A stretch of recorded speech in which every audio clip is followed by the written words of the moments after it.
Hello everyone, welcome back to my YouTube channel back to school. तो student, आज हम करने वाले हैं हिस्ट्री क्लास 9 का chapter number 2, socialism in Europe and the Russian revolution. तो स्टूडेंट्स, लास्ट वीडियो में हमने देखा कैसे रशिया में सिविल वॉर हुआ और कैसे बोल्शेविक्स ने ये वॉर जीतकर रशिया में अपना कंट्रोल एस्टैब्लिश कर लिया। लेकिन ये सिर्फ एक जंग की जीत नहीं, बल्कि अब शुरुआत होने वाली थी एक नए समाज के बनने की। तो चलिए आज की वीडियो में हम समझेंगे कैसे एक सोसाइटी बिल्डअप हुई। तो हमारा आज का टॉपिक है मेकिंग अ सोशलिस्ट सोसाइटी। तो चलिए शुरू करते हैं। और हाँ, वीडियो को एंड तक जरूर देखिएगा और अगर आपको ये एक्सप्लेनेशन पसंद आए, अच्छी लगे, तो वीडियो को लाइक, चैनल को सब्सक्राइब जरूर कीजिएगा ताकि नेक्स्ट वीडियो की अपडेट सबसे पहले मिले आपको। तो चलिए शुरू करते हैं।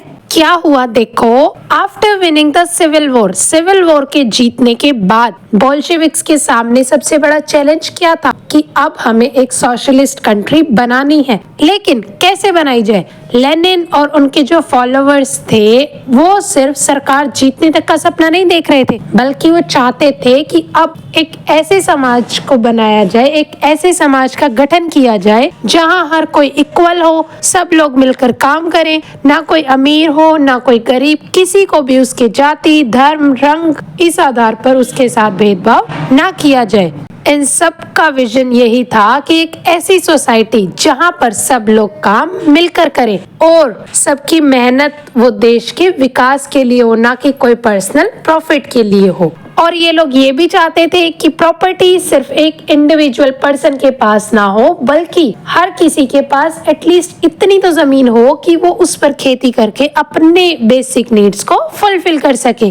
तो बच्चों, अपने इसी सपने को पूरा करने के लिए बोल्शेविक्स ने शुरुआत की एक नए दौर की, जिसे बोला गया making of a socialist society. यही वो टाइम था जब रशिया में हर चीज को बदलने की कोशिश की जा रही थी, फिर चाहे वो कंट्री की इकोनॉमी हो या फिर वहाँ का एजुकेशन सिस्टम या फिर लोगों का डेली रूटीन लाइफ, लोगों के रहने का लाइफस्टाइल, उसको भी बदलने की पूरी कोशिश की जा रही थी। आगे देखो, इसमें हमें बताया गया है कैसे अलग अलग लेवल्स पर क्या क्या चेंज हुए, जिसमें सबसे फर्स्ट है हमारा इकोनॉमिक चेंजेस। तो स्टूडेंट्स, अब हम बात करते हैं इकोनॉमिक चेंजेस, यानी कि अक्टूबर रिवॉल्यूशन के बाद लेनिन ने रशिया की इकोनॉमी में क्या क्या मेजर चेंजेस किए, जिसमें हमारा सबसे पहला कदम था नेशनलाइजेशन ऑफ इंडस्ट्रीज। मतलब अब जितनी भी बड़ी इंडस्ट्रीज, बैंक्स, माइंस, रेलवे, सब कुछ गवर्नमेंट के कंट्रोल में आ गया था। किसी सिंगल पर्सन का उस पर कोई राइट नहीं रहा था। क्या मतलब, जो पहले प्राइवेट मालिक होते थे, जिनके पास इन सब चीजों का कंट्रोल होता था, जो इन सब चीजों के ऑनर होते थे, उनसे उनका राइट, उनका अधिकार ले लिया गया था। और प्राइवेट ऑनरशिप जो है, प्राइवेट प्रॉपर्टी रखना, ये सारी चीजें बिल्कुल खत्म कर दी गई थी। अब प्रॉफिट किसी एक सिंगल पर्सन की जेब में नहीं जा रहा था, बल्कि उसे लोगों के वेलफेयर, लोगों की सुख सुविधाओं को बढ़ाने के लिए, उनकी लाइफ और भी बेहतर करने के लिए इसका यूज किया जाता था। और जो फैक्ट्री में काम करने वाले मजदूर, वर्कर थे, इन्होंने भी अपनी अलग से कमेटीज बना ली थी, जो कि प्रोडक्शन का पूरा सिस्टम मैनेज करते थे, प्रोडक्शन का पूरा सिस्टम संभालते थे। लेकिन ये सब कुछ स्टेट के सुपरविजन में होता था, ताकि जो भी कुछ हो रहा है ये सब सोशलिस्ट के प्रिंसिपल के अकॉर्डिंग चले, कुछ भी इससे बाहर ना हो। यानी क्या मतलब हुआ इसका? अब इकोनॉमी है जो रशिया की, वो पूरी तरीके से बदल चुकी थी। अब कैपिटलिस्ट से सोशलिस्ट सिस्टम की तरफ रशिया का एक इम्पोर्टेंट, एक बड़ा कदम ये था। आगे देखो, नेक्स्ट क्या है? Land reforms. तो स्टूडेंट्स, अब हम बात करते हैं लैंड रिफॉर्म्स की, जो कि एक और हमारा इकोनॉमिक चेंजेस का ही स्टेप था। क्या है इसमें? देखो, अक्टूबर रिवॉल्यूशन के बाद लेनिन ने खेती बाड़ी के सिस्टम में क्या चेंजेस किए, क्या बदलाव किए, इसमें हमें बताया गया है। क्या हुआ था देखो, जो लैंड थी, जो रशिया में प्रॉपर्टी थी, उसको स्टेट की प्रॉपर्टी डिक्लेयर कर दिया था। यानी अब जो जमीन है वो किसी एक इंडिविजुअल पर्सन की नहीं, बल्कि पूरे देश की, यानी सरकार के कंट्रोल में उसकी पावर आ गई थी। जो बड़े बड़े नोबल्स और चर्च और एस्टेट्स के जो पीपल थे, जिनके पास हजारों एकड़ जमीन थी, उनसे वो जमीन ले ली गई थी और गरीब किसानों में बांट दी गई थी। इसके साथ ही जो पीजेंट किसानों को एक नई सोच भी दी गई कि वो कलेक्टिवली मिलजुल कर काम करें। इसके लिए दो तरह से फार्म बनाए गए। First one is collective farm, यानी खोल खोज, जहाँ पर किसान मिलकर अपनी जमीन पर काम करते थे। एक साथ बहुत सारे किसान मिलकर अपनी जमीनों पर काम करते थे। और दूसरा था स्टेट फार्म, जहाँ पर सरकार के अंडर में खेती होती थी। मीन्स जो भी जमीन पर प्रोडक्शन होगी, खेती होगी, वो जो प्रोडक्शन हुई उसको आपको सरकार को देना होगा। देन सरकार उसे सस्ते दामों में बेचेगी। इन दोनों सिस्टम से फूड प्रोडक्शन भी बढ़ा और लोगों में इनइक्वालिटी यानी अमीर गरीब का जो फासला था, जो रिच पुअर के बीच का जो गैप था, वो भी कम होने लगा था। यानी इस चीज को देखते हुए हम ये कह सकते हैं कि लेनिन ने खेती को भी सोशलिस्ट प्रिंसिपल पर दोबारा से ऑर्गेनाइज कर दिया था कि अब जो खेती होगी वो भी लेनिन के जो सोशलिस्ट के प्रिंसिपल हैं इन पर आधारित होगी। आया समझ? आगे देखो, इकोनॉमिक चेंजेस में हमारा एक और पॉइंट दिया गया है, प्लान्ड इकोनॉमी। तो बच्चों अब हम बात करेंगे प्लान्ड इकोनॉमी की, जो कि एक बहुत ही इम्पोर्टेंट चेंज था सोशलिस्ट रशिया के लिए। क्या हुआ देखो, अक्टूबर रिवॉल्यूशन के बाद लेनिन और उनके जो लीडर्स थे, उन्होंने डिसाइड किया कि अब इकोनॉमी मार्केट के हवाले नहीं छोड़ी जाएगी। यानी कि अब जो फ्री मार्केट सिस्टम है ना, वो नहीं होगा, बल्कि पूरा प्रोडक्शन और डिस्ट्रीब्यूशन सिस्टम सरकार के कंट्रोल में होगा। इस सिस्टम को बोला गया सेंट्रल प्लानिंग सिस्टम। मतलब कि अब गवर्नमेंट ही डिसाइड करेगी कि क्या चीज प्रोड्यूस करनी है, कितनी क्वांटिटी में करनी है और किस जगह पर उसे डिस्ट्रीब्यूट करना है। और आगे चलकर इस सिस्टम को और भी ज्यादा स्ट्रॉन्ग बनाया गया, जिसके लिए इंट्रोड्यूस किए गए 5 ईयर प्लान्स, मतलब पंचवर्षीय योजना। इन प्लान्स का मेन फोकस क्या था? हैवी इंडस्ट्रीज जो हैं, जैसे कि स्टील, कॉयल, मशीनरी, इन सब की ग्रोथ पर फोकस करना। आया समझ? तो इसी तरह पूरी इकोनॉमी को एक प्लान डायरेक्शन में चलाया गया, जहां पर जो भी काम हो रहा था वो देश की डेवलपमेंट और लोगों के वेलफेयर के लिए हो रहा था, ना कि किसी पर्सनल या फिर इंडिविजुअल पर्सन के प्रॉफिट के लिए। आया समझ? ये 3 मेजर स्टेप्स थे रशिया की इकोनॉमी को और भी ज्यादा बेहतर बनाने के लिए, जो कि बोल्शेविक्स पार्टी यानी लेनिन और उसके लीडर्स के थ्रू लिए गए थे। आगे नेक्स्ट हमें बताए गए हैं सोशल चेंज। क्या मतलब? रशिया को सोशली किस किस तरीके से बदला गया, आइए देखते हैं। फर्स्ट पॉइंट है इसमें हमारा एंड ऑफ क्लास सिस्टम। क्या है इसमें? देखो, अक्टूबर रेवोल्यूशन के बाद रशिया में जो पुराने क्लास सिस्टम थे, इनको पूरी तरह से खत्म कर दिया गया था। पहले वहां पर क्या था, कुछ लोग जैसे कि नोबल्स, लैंडलॉर्ड, कैपिटलिस्ट, इनको सबसे ऊपर माना जाता था, और जो आम लोग थे यानी कि पीजेंट्स और वर्कर, वो उनके नीचे माने जाते थे, उनके अंडर काम करते थे। फिर भी उन्हें किसी तरह का कोई राइट नहीं मिलता था, उनको हमेशा नेग्लेक्ट किया जाता था। इस चीज को लेनिन मीन्स बोल्शेविक गवर्नमेंट ने खत्म कर दिया था। अब कोई भी पर्सन, ना वो बड़ा है ना छोटा है, ना कोई रिच है ना कोई पुअर है, हर किसी को अब इक्वली ट्रीट किया जाने लगा था। सभी लोगों को एक नए नाम से बुलाया जाने लगा था, दैट इज कॉमरेड, जो कि इक्वालिटी और ब्रदरहुड, भाईचारे का सिंबल था। अब कोई भी सोशल रैंक, प्रिविलेजेस या फिर स्पेशल स्टेटस नहीं बचा था। मीन्स ऐसे नहीं था कि ये सर है, इसको लॉर्ड कह के बुलाना है, ये किंग है, ये क्वीन है, ऐसा कुछ भी नहीं था। Everyone should be equal. Society में एक क्लासलेस सिस्टम बना दिया गया था, जहां पर हर पर्सन को equal right, equal respect, equal opportunity मिलने लगी थी। तो स्टूडेंट, इससे क्या हुआ, रशिया एक ऐसी सोसाइटी बन गया जहां पर लोगों के बीच भेदभाव खत्म हो गया था। आया समझ? आगे देखो नेक्स्ट क्या है, इक्वालिटी फॉर विमेन्स। तो बच्चों अब हम बात करते हैं वुमेन्स की इक्वालिटी की, वुमेन के इक्वल राइट्स की। क्या है देखो इसमें, सोशलिस्ट सोसाइटी बनने के बाद रशिया में महिलाओं को पूरी तरह से बराबरी का अधिकार, बराबरी के जो राइट्स थे वो मिल गए थे। उन्हें हर फील्ड में इक्वल राइट्स दिए गए, चाहे वो वोटिंग का राइट हो, एजुकेशन के लिए हो, इक्वल अपॉर्चुनिटीज भी दी गई, यानी एम्प्लॉयमेंट के भी जो राइट्स थे वो भी वुमेन्स को दिए गए। और मैरिज को भी एक सिविल कॉन्ट्रैक्ट बनाया गया, मतलब अब शादी किसी भी रिलीजियस सेरेमनी पर डिपेंड नहीं करती थी। मतलब अपने धर्म में अपन जैसे ये बोल के कर लेते हैं ना, जैसे मुस्लिम कम्युनिटी में होता है, कबूल है बोल के ये हो गया कि अब ये मेरी वाइफ है, ये मेरा हस्बैंड है, ये चीजें अब नहीं थी वहां पर। और सबसे इम्पोर्टेंट, मैटरनिटी लीव और हेल्थ केयर फैसिलिटीज भी इंट्रोड्यूस की गई ताकि मदर्स का ख्याल रखा जाए, जो भी वुड बी मदर हैं या फिर जो ऑलरेडी मदर बन चुकी हैं, जिसे हम जच्चा बच्चा बोलते हैं। डिलीवरी के बाद उस मदर की और बच्चे की प्रॉपर केयर की जाने लगी थी। वुमेन्स को फैक्ट्रीज में, ऑफिस में, स्कूल्स में और यहाँ तक कि आर्मी में भी काम मिलने लगा था। क्या मतलब है इसका? अब जो हमारी सोसाइटी है वो सिर्फ मेल्स की वजह से नहीं, सिर्फ आदमियों की वजह से नहीं, बल्कि महिलाओं की वजह से भी और बेहतर चलने लगी थी।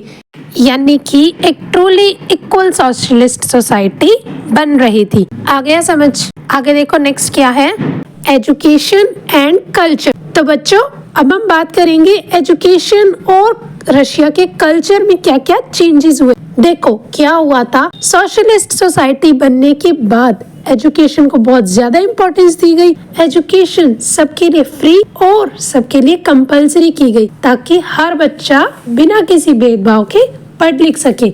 और इसी ड्रीम को फुलफिल करने के लिए कि हर बच्चा पढ़ लिख सके, अपने इस ड्रीम को फुलफिल करने के लिए गवर्नमेंट की तरफ से एक स्पेशल कैंपेन भी चलाया गया, जिसमें एडल्ट्स को, जो यूथ है, उनको पढ़ा लिखा कर इलिटरेसी, जो असाक्षरता दर है, उसको खत्म करने की कोशिश की गई। और इसके साथ साथ स्कूल्स और यूनिवर्सिटीज में नए सोशलिस्ट वैल्यूज सिखाए जाने लगे, जैसे कि cooperation, equality, collective work, team work etcetera. सभी बच्चों को ये सिखाया जा रहा था कि किस तरह एकजुट होकर कोई काम किया जा सकता है, कैसे हम सब इक्वल हैं और कैसे इकट्ठे काम करने से देश की ग्रोथ को और आगे ले जाया जा सकता है। ठीक इसी तरह आगे है हमारा कल्चर। कल्चर में भी बहुत चेंज आया, बहुत बदलाव हुए। अब आर्ट, सिनेमा और लिटरेचर में किंग्स और नोबल की कहानियां नहीं, बल्कि वर्कर और पीजेंट्स की लाइफ स्ट्रगल, उनकी जिंदगियां, इसके बारे में बताया जाने लगा, इसके बारे में सिखाया जाने लगा। यानी पूरा जो एजुकेशन सिस्टम है और जो हमारा कल्चर सिस्टम है, इसको सोशलिस्ट आइडियल के हिसाब से बदल दिया गया ताकि लोगों में एक नई सोच पैदा हो जो कि समानता और हार्ड वर्क के ऊपर बेस्ड थी। यानी हर कोई ये समझ सके कि इक्वालिटी और हार्ड वर्क कितना जरूरी है और ये हम सबका राइट भी है। आया समझ? तो बच्चों ये थे हमारे सोशल चेंजेस, किस तरह वुमेन्स की लाइफ बदली गई, किस तरह एजुकेशन और कल्चर सिस्टम को बदला गया। आगे दिए गए हैं हमें नेक्स्ट में पॉलिटिकल चेंजेस। चलिए देख लेते हैं कैसे पॉलिटिकली चीजें बदल गई थी, कैसे पॉलिटिकल चीजों में बदलाव आया था। तो हमारा नेक्स्ट टॉपिक क्या है, पॉलिटिकल चेंजेस। तो देखो बच्चों क्या है पॉलिटिकल चेंजेस। सिविल वॉर के बाद रशिया में एक नया पॉलिटिकल सिस्टम बन गया था। अब वहां पर कम्युनिस्ट पार्टी ही एक लौती रूलिंग पार्टी थी, यानी सिर्फ एक सिंगल पार्टी थी जो देश को कंट्रोल कर रही थी, जो देश को चला रही थी। देश को सोवियत्स मतलब काउंसिल ऑफ वर्कर्स और पीजेंट्स के जरिए चलाया जा रहा था, क्योंकि ये गवर्नमेंट हमारी इन्हीं के फेवर में थी। इन्हीं ने ये चीज उजागर की थी कि जितने भी राइट्स हैं ये सब सोवियत्स को और वर्कर्स या फिर पीजेंट्स को मिलने चाहिए। तो एक इनडायरेक्टली यही मतलब हो गया ना कि देश को अब सोवियत्स मतलब काउंसिल ऑफ वर्कर या फिर पीजेंट्स के थ्रू चलाया जा रहा था। ये जो सोवियत्स हैं हमारे, ये लोकल लेवल से लेकर नेशनल लेवल तक बने हुए थे। मींस अलग अलग फील्ड में अलग अलग कैटेगरी से अलग अलग रिप्रेजेंटेटिव्स बनाए गए थे। आगे देखो क्या दिया गया है, हर चीज की जो प्लानिंग होती थी, कौन सी चीज कैसे करनी है, किस चीज को कितना प्रोड्यूस करना है, प्रोडक्शन किस चीज की कितनी होगी, क्या उसकी क्वांटिटी होगी, क्या उसकी क्वालिटी होगी। लाइक इकोनॉमी हो गई कंट्री की, किसी भी चीज के प्राइसेस हो गए, हेल्थ केयर या फिर एजुकेशन सिस्टम में क्या चेंज करना है, क्या चीजें इम्प्लीमेंट करनी, ये सारी चीज प्लान कौन करता था? सेंट्रल गवर्नमेंट मींस लेनिन और बोल्शेविक की जो सरकार थी, यही ये सारी चीजें डिसाइड करती थी। लेनिन का एक बहुत ही फेमस स्लोगन भी था, all power to the soviets. क्या मतलब है इसका? सारी जो पावर है वो अब सोवियट्स के पास है। मींस जो काउंसिल ऑफ वर्कर्स हैं, पीजेंट्स हैं, लेबर हैं, इन सब के पास अब सारी पावर होगी। मींस पावर अब जनता के हाथों में होगी। ये स्लोगन था जो हमारे नए सोशलिस्ट सिस्टम की फाउंडेशन बन गया था, नींव बन गया था। यानी रशिया में अब पावर लोगों के हाथ में थी, वर्कर्स और पीजेंट्स के। अब देश में जो भी कुछ चीजें हो रही थी वो लोगों के लिए, लोगों के द्वारा की जा रही थी। आ गया समझ? आगे देखो, हमारा लास्ट टॉपिक है चैलेंजेस। तो बच्चों, जब रशिया में सोशलिस्ट सोसाइटी बन रही थी तब सब कुछ जितना हमें दिखाई दे रहा है इतना आसान भी नहीं था। कुछ पीजेंट्स यानी कि किसान कलेक्टिव फार्मिंग के खिलाफ थे। उन्हें अपनी जमीन और अपना अनाज छोड़ना पसंद नहीं था। उनका क्या कहना था कि हम अपनी मेहनत से उगाते हैं तो हमारा भी हक उतना ही होना चाहिए जितना कि किसी और का। ठीक है। दूसरी तरफ गुड्स की, सर्विसेज की, जो सामान वगैरह है उसकी शॉर्टेज भी थी, सामान की कमी थी ना, और गवर्नमेंट का कंट्रोल हर जगह था। मतलब कुछ पीजेंट्स, किसान ऐसे भी थे जो इस चीज से खुश नहीं थे कि फसल उगा हम रहे हैं, मेहनत हम कर रहे हैं, तो गवर्नमेंट क्यों सारा कुछ लेके अपने अकॉर्डिंग बेचेगी? क्यों गवर्नमेंट डिसाइड कर रही है कि कितना क्या उगाना है? इस चीज के वो खिलाफ थे। गवर्नमेंट हर चीज अपने कंट्रोल में रख रही थी। किसी भी चीज की प्रोडक्शन, उसका डिस्ट्रीब्यूशन, सब कुछ गवर्नमेंट के कंट्रोल में था। इसीलिए लोगों के लिए लाइफ थोड़ी सी मुश्किल हो गई थी। लेकिन फिर भी ज्यादातर जो लोग हैं, मैक्सिमम पॉपुलेशन, वो न्यू गवर्नमेंट का साथ दे रही थी, क्योंकि उनका भी सपना था एक ऐसे देश में जहाँ एक्सप्लॉयटेशन खत्म हो और सबको इक्वली ट्रीट किया जाए, सबको बराबर समझा जाए। यानी कि प्रॉब्लम्स तो थी, लेकिन उसके पीछे एक बहुत बड़ा गोल था जो कि था इक्वालिटी और जस्टिस की एक सोसाइटी बनाना, जहाँ पे हर पर्सन को इक्वल समझा जाए, हर पर्सन के साथ समान व्यवहार किया जाए, हर पर्सन को इक्वल अपॉर्चुनिटी हो, इक्वल फ्रीडम दी जाए। आ गया समझ? कंक्लूजन देखो क्या था इस पूरे टॉपिक में।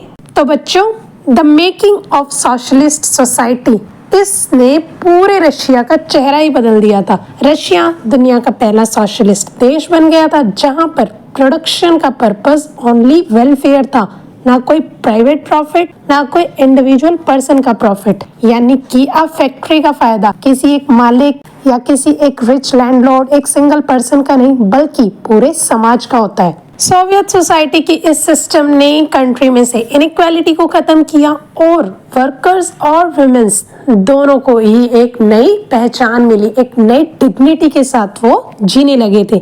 यही फाउंडेशन बना हमारा, यही नींव बना किसका? सोवियत यूनियन मींस यूएसएसआर का। एक ऐसा देश जहां पर हर कोई इक्वल था, सबका एक ही गोल था, एक ऐसी सोसाइटी, एक ऐसा समाज बनाना जहां हर कोई इक्वल हो, कोई रिच पुअर के बीच में गैप ना हो, विदाउट एनी डिस्क्रिमिनेशन सभी को equal freedom, equal opportunities provide की जाए। आ गया समझ? तो स्टूडेंट्स, ये था हमारा topic, the making of socialist society. तो आज के लिए इतना ही। मिलते हैं नेक्स्ट वीडियो में अपने नेक्स्ट टॉपिक के साथ। तब तक के लिए keep learning, keep questioning, stay tuned, bye bye, and don't forget to hit like, comment, share and subscribe to my YouTube channel which is Back to School. Bye bye.